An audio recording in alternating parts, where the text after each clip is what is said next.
রাজধানীর পৃথক স্থানে দুটি বাসে আগুন দিয়েছে দুর্বৃত্তরা, আর তিনটি স্থানে ককটেল বিস্ফোরণের ঘটনা ঘটিয়েছে। সোমবার ভোর 4টা থেকে সকাল 7:30 পর্যন্ত মেরুলবাড্ডা, শাহজাদপুর, মিরপুর, ধানমন্ডি ও মোহাম্মদপুর এলাকায় এসব ঘটনা ঘটে। এর মধ্যে মিরপুর গ্রামীণ ব্যাংকের প্রধান কার্যালয়, মৎস্য ও প্রাণী সম্পদ উপদেষ্টার পারিবারিক প্রতিষ্ঠান সহ তিনটি স্থানে ককটেল বিস্ফোরণ ঘটায় দুর্বৃত্তরা। তবে এসব ঘটনায় কেউ হতাহত হয়নি। এসব ঘটনাগুলোকে নাশকতা হিসেবে দেখছে আইনশৃঙ্খলা বাহিনী। জোরদার করা হয়েছে নিরাপত্তা ব্যবস্থা। বিস্তারিত সাজিদ সরকারের প্রতিবেদনে।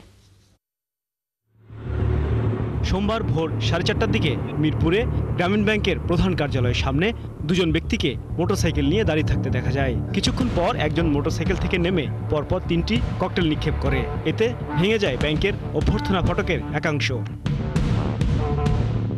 সকাল 7:45টার দিকে ধানমন্ডিতে ইবনে সিনা হাসপাতালের সামনে মোটরসাইকেলে দুজনকে দাঁড়িয়ে থাকতে দেখা যায়। কিছুক্ষণ অপেক্ষার পর মোটরসাইকেল থেকে নেমে পরপর দুটি ককটেল বিস্ফোরণ করে চলে যায়।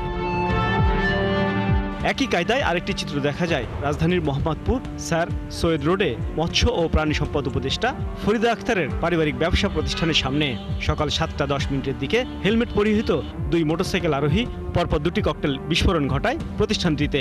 এ সময় আতঙ্ক ছড়িয়ে পড়ে পথচারীদের মাঝে। এদিন রাজধানীতে শুধু ককটেল বিস্ফোরণের ঘটনাই নয়, জনগণের মাঝে আতঙ্ক ছড়ানো হয় বাস পুড়িয়ে। সকাল 6:30টার দিকে মেরুলবাড্ডায় আকাশ পরিবহন বাসে আগুন দেয়া হয়। এ ঘটনায় কেউ হতাহত না হলেও বিকল হয়ে যায় বাসটি। এর আগে ভোর 5টায় গুলশানের শাহজাদপুর বাসতলায় যাত্রীবাহী বাসে আগুনের ঘটনা ঘটে। আগুনে পুড়ে যায় ভিক্টর পরিবহনের একটি বাস। ঘটনায় নড়েচড়ে বসেছে আইনশৃঙ্খলা বাহিনী। পুলিশ বলছে অপরাধীদের গ্রেপ্তারে কঠোর অবস্থানে আছেন তারা। আমাদের নিজস্ব কিছু কনভেনশনাল পদ্ধতি রয়েছে, সেটার বাইরে আমরা কিছু ইনোভেটিভ পদ্ধতিও আমাদের রয়েছে।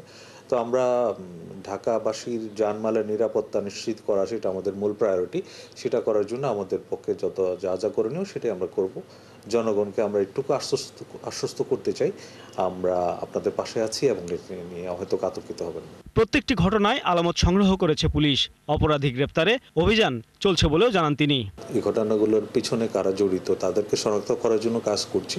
সাজিদ সরকার, ৭১, ঢাকা।